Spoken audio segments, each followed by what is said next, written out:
창세기 21장 1절부터 7절까지 말씀을 다 같이 한 목소리로 봉독하시겠습니다. 시작.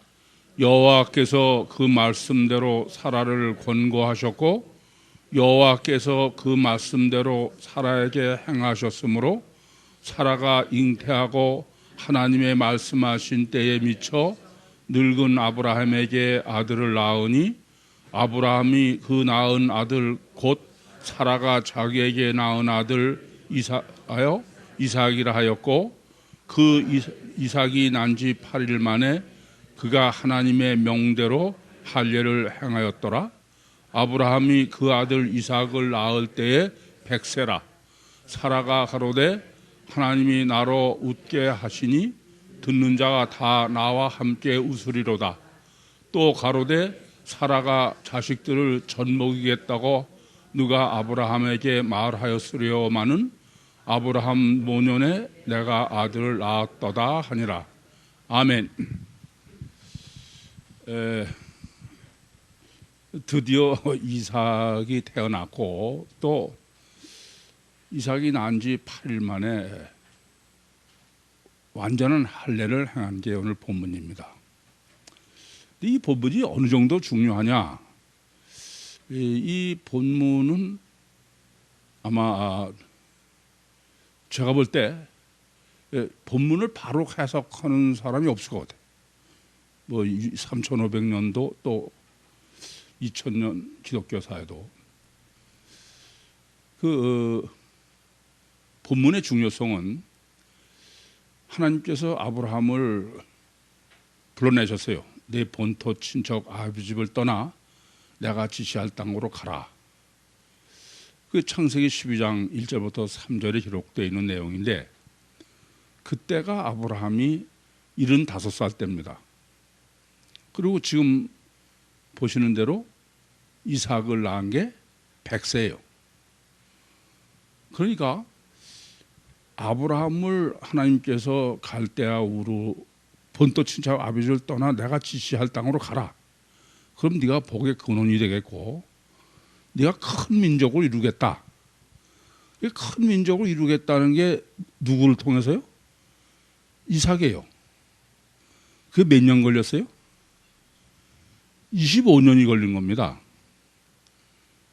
예, 저는 그래서 이 25년을 아브라함의 믿음의 역정, 철로 역정이 아니라 이것을 올바로 정립하지 못하시면 오늘 본문에서 말씀하는 하나님께서 말씀하신 권고하신 대로 뭐 사라가 잉태하고 또 하나님께서 그 말씀대로 사라에게 행하셔서 이삭을 낳고 그리고 하나님이 명대로 아브라함이 난 지 8일 만에 이삭을 에게 할례를 했다라고 말씀하신 이 신학을 올바로 정립하는 게 불가능하다.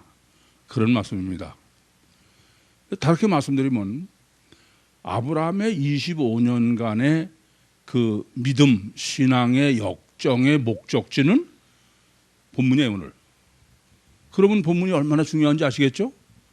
생각해 보세요. 하나님께서 갈대우르에서 네 본토 친척을 떠나라 그럴 때 네가 복의 근원이 되겠다. 그건 메시아를 계시하신 거예요. 그리고 네가 큰 민족을 이룬다. 그 큰 민족을 이룬 게 이삭이에요. 근데 그 큰 민족을 이룬다고 말씀하신 지 25년 만에 지금 이삭이 태어난 거예요. 그렇죠? 그러니까 창세기 12장 1절부터 3절에서 약속하신 것이 성취되는데 25년이 걸렸어. 근데 그러니까 25년을 왜 하나님은 약속하시면 그 해로 잉태해서 이삭을 출산을 해야지 25년이 걸렸느냐? 그것이 아브라함의 신앙의 역종이고 우리의 신앙의 역사다. 그러면 대단히 중요합니다. 이것을 정립하지 못하면은 올바른 신앙이 될 수가 없어요. 그렇게 보시면은 본문이 이제 얼마나 중요한지 조금 이해가 되십니까? 물론 그 지금 1절부터 7절의 해석도 이 점을 충분히 전제가 되지 않으면 아무리 원어를 정확하게 한다 해도 그건 바로 해석할 수 없는 게 본문이다. 아까도 말씀드린 대로 그렇게 이해하시면 됩니다. 아브라함의 믿음은 어떠냐? 이렇게 하나님께서 네 본토 친척 아비집을 떠나 내가 내게 지시할 땅으로 가라. 그게 어디예요? 가나안이에요. 우리는 그냥 아무렇지도 않게 가나안이라고 쉽게 생각하기 쉽지만 사실은 원래는 하나님께서는 사도행전 7장 8절에 스데반이 정리해 준 것처럼 실제로 하나님은 갈대아 우르에서 불러내신 겁니다. 스데반은 갈대아 우르에서 불러내셨는데 하란에 있다가 하란에서 아비가 죽고 나니까 그 다음에 가나안으로 왔다 그렇게 기록해요. 그럼 창세기 12장 때도 정립해 드렸지만 그럼 왜 갈대아 우르에서 하나님이 내가 지시할 땅으로 가라 그런 가나안으로 안 가고 하란으로 갔느냐? 가나안은 황무지기 때문에 그래. 그래서 자꾸 강상류로 간 거예요. 그러고서 이제 드디어 하나님이 이끌어내신 대로 가나안으로 들어온 것입니다. 그것을 창세기 12장 1절부터 9절에는 어떻게 기록하느냐? 여러분 지도를 보시면 알지만은 가나안 땅의 북쪽이나 또는 동쪽은 다 옥토라고 보시면 돼. 가나안 중에서도 남쪽은 황무지예요. 그러니까 갈대아 우르에서 떠나서 가나안을 향해서 가라올 때는 황무지가 두려워서 하란밖에 못 갔던 사람이 이제 드디어 황무지로 남쪽으로 내려온 것입니다. 이게 지금 아브라함의 믿음이에요.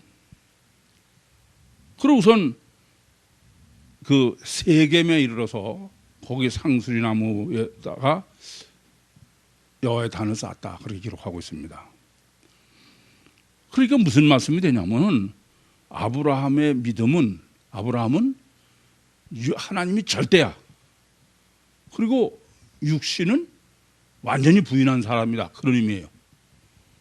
그게 바로 본토 친척 아비집을 떠나 가나안으로 왔는데 남방으로 세겜까지 왔다. 그것이 성경이 계시하는 내용입니다. 이렇게 아브라함이 남쪽까지 내려오니까 창세기 12장 6절부터 7절에 보시면은 6절에 세겜 상수리 나무에다가 이제 여호와의 단을 쌓았어요. 그러니까 하나님이 다시 약속을 하시는 거예요. 뭐라고 약속했냐면 이 땅을 내 자손에게 주겠다. 그러니까 갈대아 우르에서 떠나서 가나안을 올 때 너한테 복을 주시겠다. 복의 근원이 된다. 네가 큰 민족을 이루겠다. 그런 게 바로 이 가나안 여기 왔을 때 하나님께서 이 땅이다 바로 그렇게 말씀하신 거다 그런 겁니다. 그럼 왜 이렇게 중요하냐? 지금 세겜에 와서 거기다가 여호와의 단을 쌓았다는 게 왜 이렇게 중요하냐? 이 세겜이라는 데가 왜 이렇게 중요할까요? 혹시 아시는 분? 왜 하나님이 가나안에 왔는데 세겜에 와서 거기다가 여호와의 단을 쌓으니까 이 땅을 내 자손에게 주겠다는 게.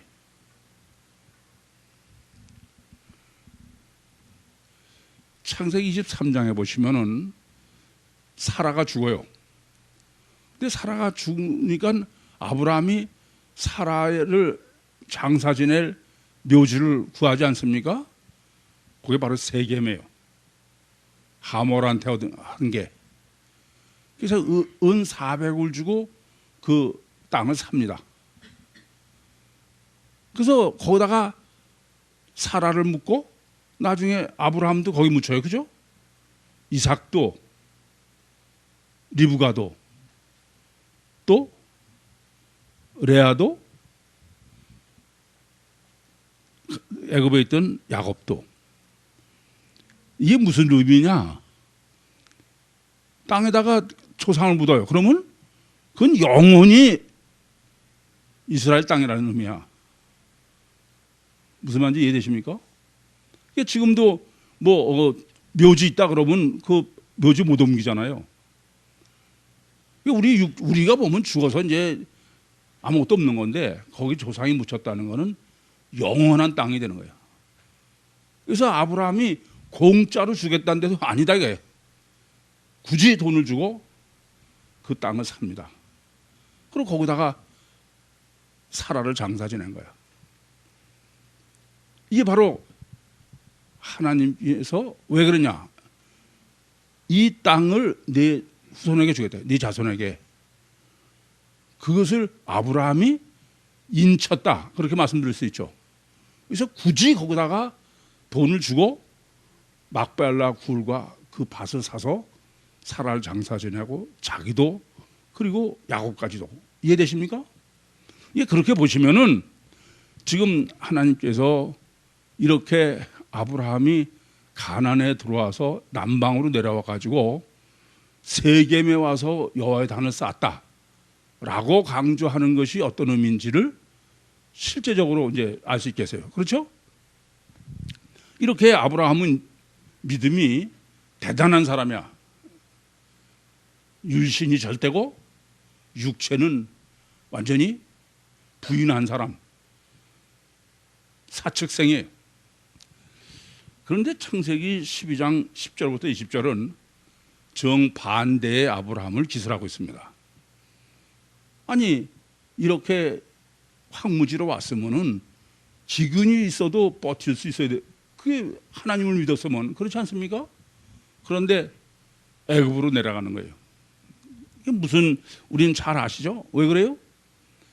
아무리 뭐 아브라함이 믿음이 대단하고 어째도 아브라함은 여전히 육체가 우선이요 가적 결과만이 절대요 철저하게 자기중심적이요 마귀의 기름을 부음 받은 아담의 후손이다입니다. 그러니까 인간은 이 두 가지 양면을 가지고 있는 게 항상 잊지 마셔야 돼요. 하나는 불가항력적 육적 본능이 있는가 하면 또 하나는 불가항력적 영적 본능이 있는 것입니다. 그러니까 아브라함이 영적 본능으로 살 때는 믿음이 뛰어난 거야. 그런데 한계가 있는 거죠. 그걸 결국 못 버티고 육적 본능에 끌려간 것이 아브라함이다. 그게 바로 기근이 들어서 아브라함이 애굽으로 내려간 거다. 예, 그거를 애굽으로 그냥 간 것만 가지고는 아브라함의 지금 이런 아담 후손을 강조하는 성경의 의도를 우리가 잘 모를까 봐 하나 더 설정하셔서 뭐요? 지 육체 생명을 위해서 마누라 이삭을 팔아먹는 거야. 아시겠습니까? 이것이 의미하는 바는 뭐냐? 이렇게 아브라함이 영적 본능을 쫓아 살 때는 믿음의 조상이지만 아무리 지가 그래도 아담 후손이니까 육적 본능도 어쩔 수가 없다 이겁니다. 이 점을 바로 이해하시지 못하면은 아브라함뿐이 아니에요. 여러분 성경에 보시면은 기라성 같은 사람들이 다 그 사람의 내력을 쓰지 않아서 그래. 예컨대 이사야라든지 뭐 이런 사람들은 그 선지자 활동만 했으니까 다른 걸 기록하지 않아서 그렇죠. 그러나 다윗 같은 사람도 대단한 사람 아닙니까? 그러나 별 수 없어. 안 그래요? 그 충신인 자기 부하의 아내하고 간음하고서 그렇지 않습니까? 그러고선 죽이는 거야 그걸. 이런 양면이 있는 거예요. 이걸 모르시면은 자꾸 참 제가 보면 답답한 게 아니 성경 가지고 무슨 하나님 말씀 전한다고 그러면서 자꾸 위대한 인간을 소개하는 거예요. 뭐 아브라함이 위대하고 무슨 다윗이 위대하고 그건 전혀 잘못하는 겁니다. 인간은 누구도 위대한 존재 없어. 아시겠죠? 그게 가장 믿음의 조상이라는 이 아브라함으로 정립해주는 믿음의 한계예요. 아시겠죠? 이제 이래서 그 애굽에서 겨우 이제 모면하고서 창세기 13장과 14장에는 다시 돌아오죠. 가나안 땅으로 돌아옵니다. 약속의 땅으로 오는 거예요. 약속의 땅으로 온다. 그 말은 무슨 말이냐면 아브라함은 다시 영적 신앙을 회복했다 그런 의미가 돼요. 그래서 창세기 13장에 보시면은 가나안에 와가지고 롯과 헤어질 때 어떻게 합니까? 먼저 롯 벗어 택하라 해요. 그 롯은 보니까 여호와의 동산 같고 애굽 땅 같은 옥토 그 소돔과 고모라를 택하고, 아브라함은 먼저 롯을 택하라고 한 다음에 자기는 황무지를 택하는 거예요. 그때 하나님께서 아브라함에게 또 축복하신 것을 성경은 자세히 기록하고 있습니다. 이렇게 다시 신앙이 회복됐을 때 결국 육신의 안녕을 선택한 롯은 가나안 왕들과의 전쟁에서 포로가 되고, 아브라함이 구출하지 않습니까? 그리고 멜기세덱에게 축복을 받는 역사가 있는 거예요. 그게 창세기 14장입니다. 그러나 여전히 그 성경은 제가 늘 뛴다고 말씀드린 것처럼 이게 지그작으로 계속 계시를 하는 거야. 그러니까 아브라함이 믿음이 뭐 대단하다 그러다가는 또 행편없는 거야. 늘 뛰는 거야. 그냥. 그런가 하면 또 놀라운 거예요. 그게 바로 아브라함을 통해서, 아브라함의 믿음의 역정을 통해서 우리의 신앙이 어떻게 됐냐 하는 겁니다. 그게 뭐냐? 아브라함은 이렇게 믿음이 뛰어난 것 같으면은 여전히 뭐 하나님께서 약속하셨으니까, 그러니까 이제 큰 민족을 이루겠다니까 자식을 주시려니 해야 되는데, 창세기 15장 1절부터 3절에는 다시 여호와께서 나타나니까 뭘 주려고 그러십니까? 그러면서 다메섹 엘리에셀로 충분합니다. 그때가 아브라함이 몇 살인지 아세요? 85살쯤 돼서. 왜냐하면 그 후에 이스마엘을 낳는데 이스마엘 낳을 게 86살이니까. 무슨 말이냐면은 10년을 기다렸다 이거예요. 그게 한계야. 10년을 기다려도 안 주셔. 그러니까 하나님이 뭐 큰 민족을 이뤘다는 게 내 자식이 아니라 내 몸종이구나. 그래서 하나님한테 됐습니다. 이제 아주 기다리는 거 지쳤으니까 뭐 엘리에셀로나 그 후손을 삼겠습니다. 그렇게 말씀드린 거예요.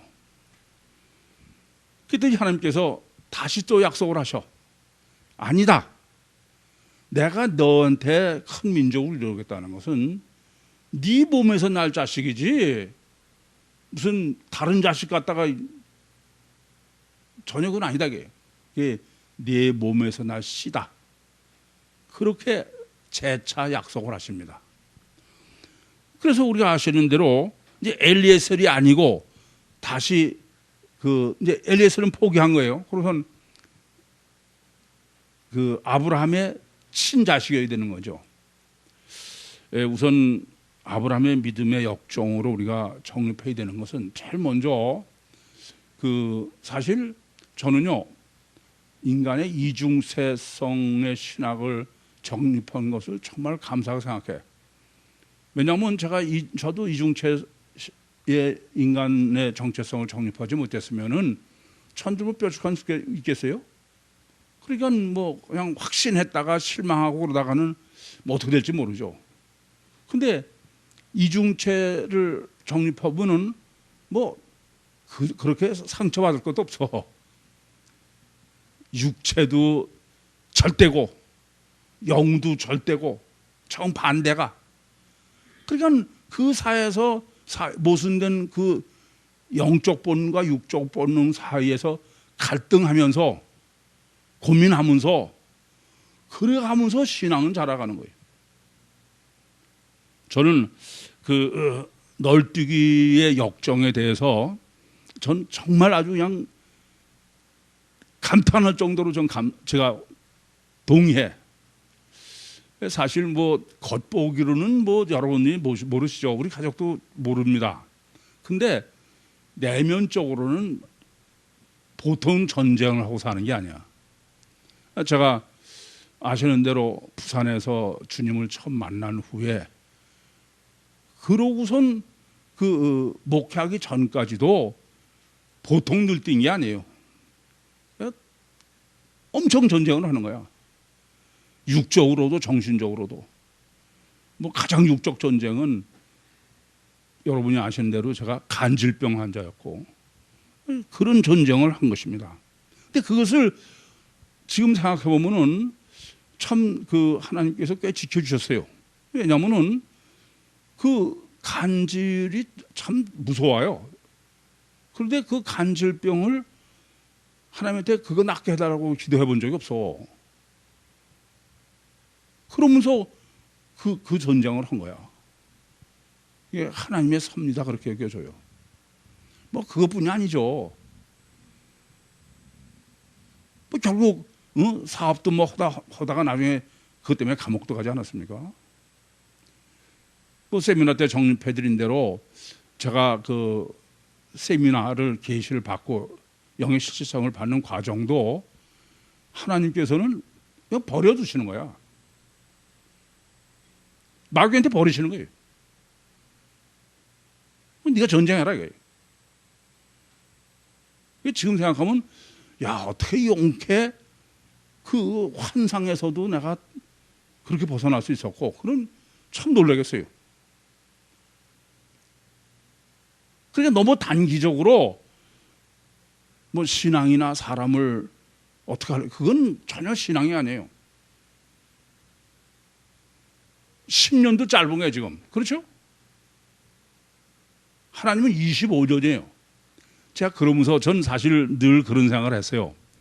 제가 영의 실제성을 계시를 받고서 그럼 뭐 아브라함도 25년 동안이면 이제 하셨으니까 25년쯤이면 되겠다. 그리고 25년까지는 잘 견딘 것도 같아. 근데 또 감옥 가도 25년 안 됐으니까 그런 생각 했어요.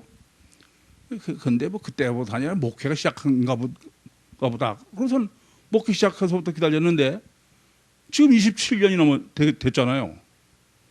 근데도 아직도 뭐 천국 복음을 모든 민족에 전해라. 뭐 그게 안 돼. 나는 25년이 아니고 그럼 몇 년을 해야 되나? 근데 그런 것이 이 아브라함의 신앙의 역정을 보면서 내가 너무 조급하구나. 하나님의 몇십 년, 몇백 년 그 하나님 역사 속에 한 점으로 나는 쓰임을 받는 건데 너무 내가 내 눈앞에서 이루어지는 것에 조급하구나 그런 생각을 합니다. 어쨌든 저는 이 아브라함 신앙의 역정을 정립하는 게 제 신앙에 얼마나 위로가 되는지 몰라요. 오히려 이 아브라함의 널뛰는 신앙을 통해서 제가 나야 당연하지. 정당하고 아니야. 오히려 그것이 믿음이더라고요. 그게 그냥 내가 뭐 잘못했네 그래가면서 땅바닥을 치면서 결단하고 그럴 것이 되는 게 아니다라는 게 오히려 참 신앙이다. 그런 정립을 하게 되는 것입니다. 이렇게 아브라함만 늘뛰는 게 아니죠. 아브라함만 영적으로 대단하고 또 육적으로 형편없고 그런 게 아니야. 사라도 마찬가지야. 그 성경이 사라에 대해서도 똑같이 정립해 가고 있는 거예요.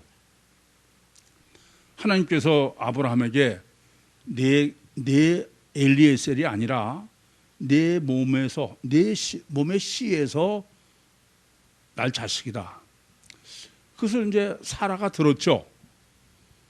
근데 사라가 듣고선 사라는 아브라함의 몸에서 나는 거는 맞지만 자기한테서는 믿어지지 않는 거야. 그래서 아브라함한테 사정해가지고 하갈에게서 이스마엘을 얻게 한 것입니다. 그러니까 그때까지는 사라도 뭐 어쨌든 꽤 순종하는 것 같아. 근데 그게 무슨 순종이야?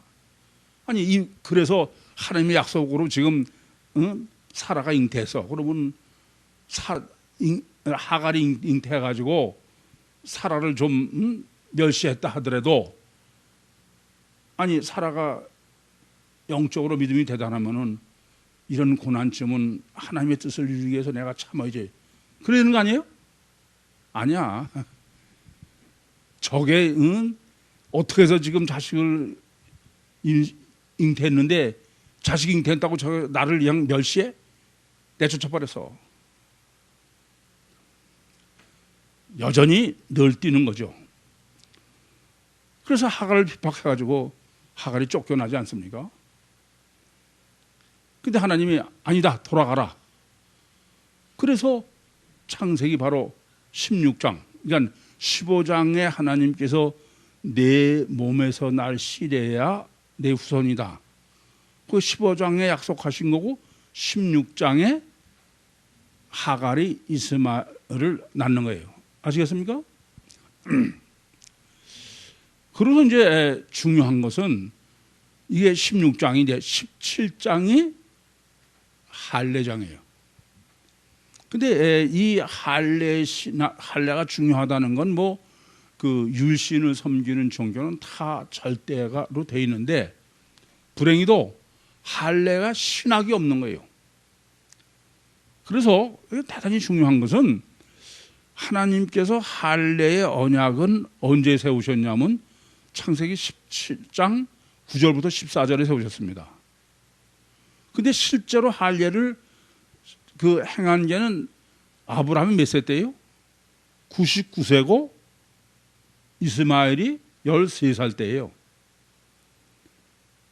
아시겠어요? 그러니까 무슨 말씀이냐면은 그 아브라함 이미 이스마엘을 낳은 다음에 하나님께서 할례의 언약을 세우신 거야. 따라서 이스마엘 신학의 핵심은 뭐냐면은 무할례다. 무할례 신학. 이걸 전부 이걸 간과하는 거야. 그러니까 왜 이스마엘과 이삭이 다르냐 이게요. 똑같이 아브라함의 몸에서 났는데, 물론 이스마엘은 하갈이고 하갈에서 났고 이삭은 사라요. 그러나 그렇게 보면은 야곱의 그 네 아내 중에 둘은 아니잖아요. 다 몸종 아닙니까? 그럼 그건 안 돼야 되는 거야. 그러니까 그것을 단순히 그 하갈이 애굽 여인이다, 그렇게 해석할 요소가 없다는 게 아닙니다. 그러나 가장 근본적인 것은 지금 할례의 언약을 세우시는 것과 실제 할례하는 것에 왜 시차를 뒀냐 이게. 그게 가장 중요한 것은 이스마엘 신학으로는 뭘 정립하라는 거냐면 무할례 신학을 정립하라는 것이다. 그런데 저는 여러분에게 이미 무할례 신학을 창세기 17장에서 다 정립해 드렸지만은, 지구상의 가장 문제는 무할례 신학을 정립하지 못했기 때문에 할례 신학을 정립하지 못하는 거예요. 아시겠습니까? 이게 무할례 신학은 어떤 거냐? 그러니까 아브라함이 이스마엘을 낳을 때는 아브라함이 무할례 때에 난 거야. 왜냐하면 13살 때, 이스마엘 13살 때 그 할례 언약을 세우시는 것이니까. 따라서 이스마엘 신학은 무할례 신학이다. 그 무할례 신학은 어떤 거냐? 겉사람은 뱁새인 육체 후손이고 속은 황새고 주체다.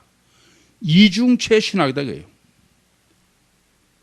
이중체 신학을 정리 못한 것이 심각한 거예요.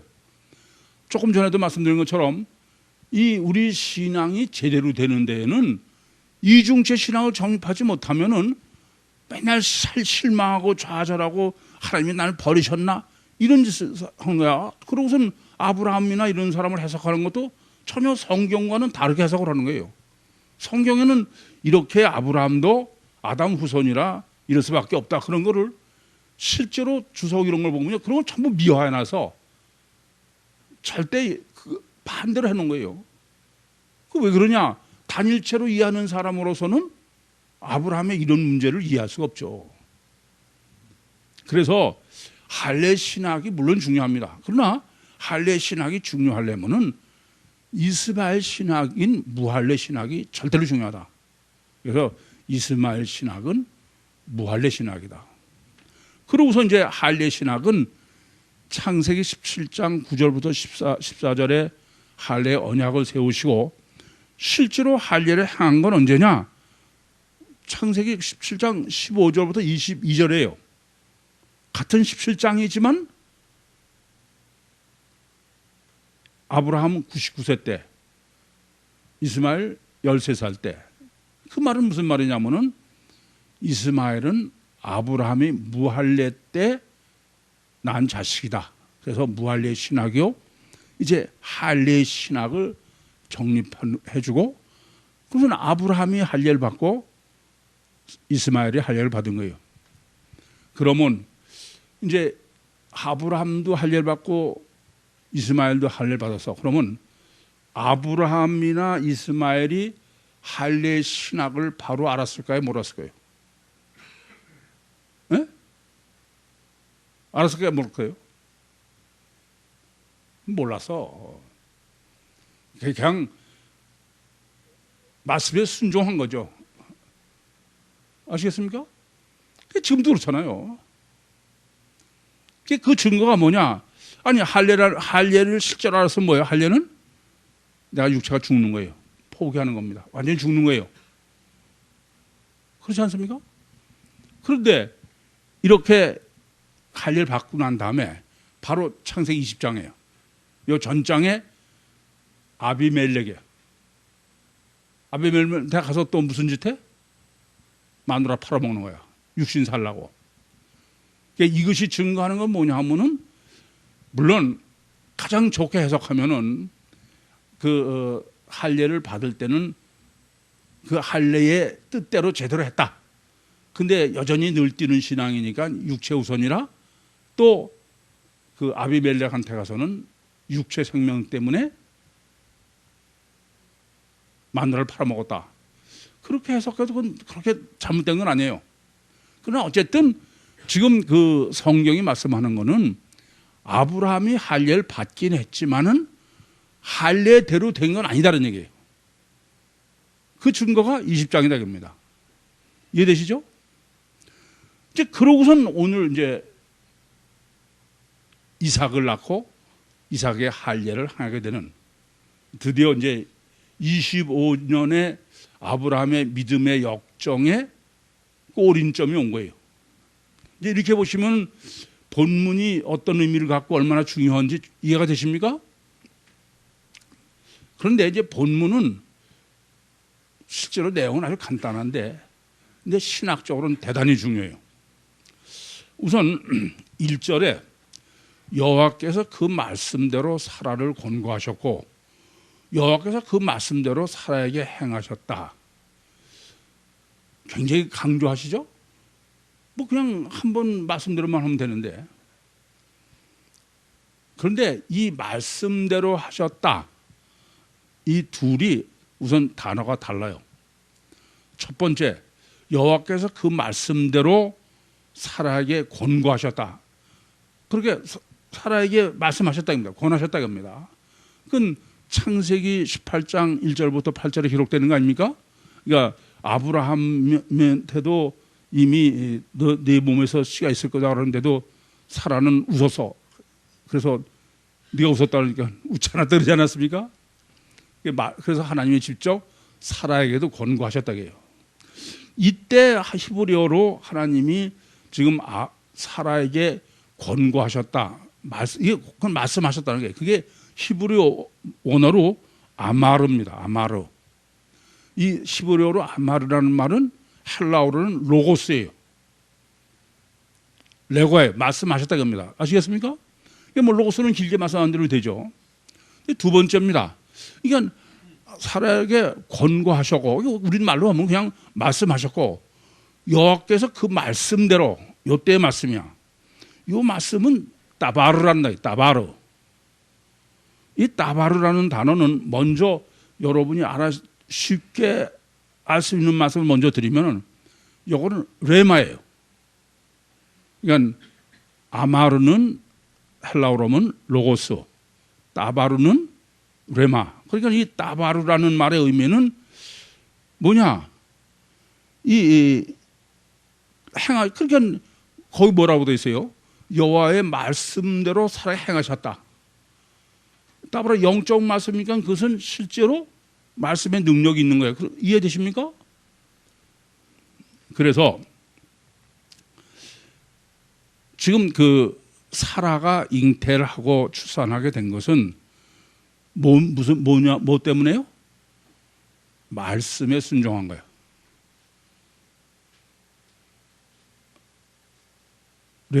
로고스든지 레마든지 아마르든지 따바르든지. 그건 무슨 말이냐? 이중체의 갈등의 신앙에, 그러니까 육체 때문에 쳐졌다가는 또 말씀에 순종해가지고 말씀을 따라갔고 그러다가 또 여전히 들뛴 거죠. 이때의 아브라함과 사라의 신앙은 어떤 신앙이냐? 말씀에 순종한 신앙이 무슨 신앙이냐? 본문이 말하려고 하는 것은 율신 종교예요. 아시겠어요? 그러니까 지금 아브라함이 25년 동안 행한 신앙 행위는 전부 율신 종교다. 말씀을 따라서는, 그러니까 능력은 없는 거죠. 말씀대로 했다가는 또 육체를 따라하고. 이해되십니까? 그 다음에 이제 4절입니다. 그래서 이제 아브라함이 그 말씀대로 해가지고 순종해서 이삭을 낳았죠. 그래서 이제 4절에 그 이삭이 난 지 8일 만에 그가 하나님의 명대로 할례를 행하였더라. 우선 명대로라, 명령이다 이렇게 번역됐는데, 이 하나님의 명대로 할례를 행했다. 이게 아브라함이 그 창세기 17장에서 할례를 했다는 것과는 틀린 얘기다. 이 명대로, 명령이라고 번역된 단어는 히브리 원어로는 짜바르라네, 짜바르다. 짜바르라는 단어는 무슨 단어 의미냐? 먼저 여러분이 아시는 헬라어로 말씀드리면 디돔이에요. 주셨다. 이걸 명령이라고, 명한 대로라고 했지만 이거는 이런 물체를 주는 거예요. 디돔이 했다 이겁니다. 그러니까 이 자바라는 단어는 맡기다, 위탁하다 그런 거예요. 자, 그러면 이제 이 이삭과 함께 할례를 행했다는 게 어떤 것이 아시겠죠? 이거는 그냥 형식적으로 양피를 뱉다는 의미가 아니야. 하나님이 실체가 된 거야. 이해돼요? 그러니까 아마르와 따바르에 순종했던 율신 종교에서 이제 어디 왔어요? 율신 신앙이 온 거야. 하나님 자신에게 순종하는 거야. 그럼 왜 그냥 하나님 자신에게 순종한다고 그러지 않고 이렇게 하셨느냐? 이런 거죠. 그러니까 우선 첫째는 아셔야 될 것은 지금까지는 말씀에만 순종하던 사람이 이제는 하나님 자신의, 하나님 자신을 주셨다 그런 말입니다. 사실은. 이해되십니까? 이제 그러면 명백해져요. 이 본문이 얼마나 중요한지는. 그러니까 이렇게 되는 겁니다. 아마르와 따바르로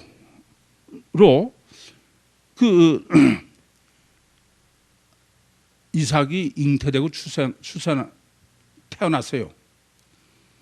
그건 뭐예요? 말씀대로 예수 그리스도께서 잉태되고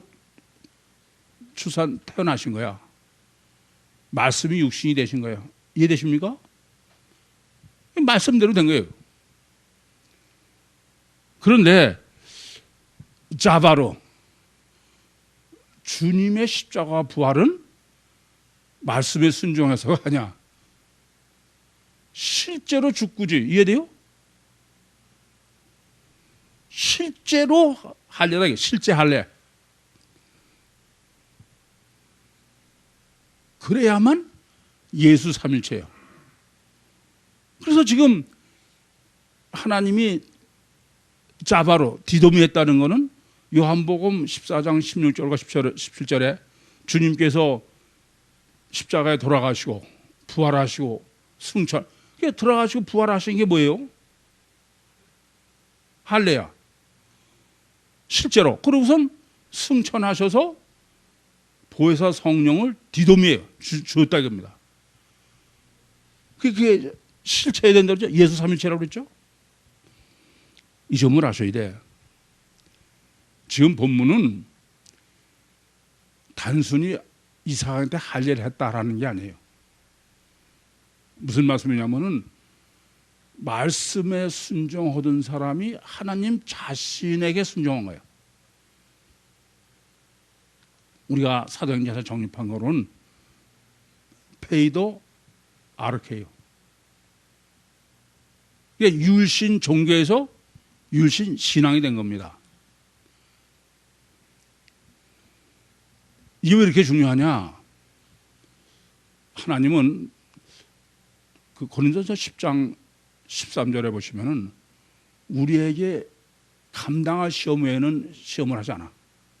다시 말씀드리면 내가 할 만큼 돼야 거기에 맞춤형으로 하신다 이겁니다. 아시겠어요?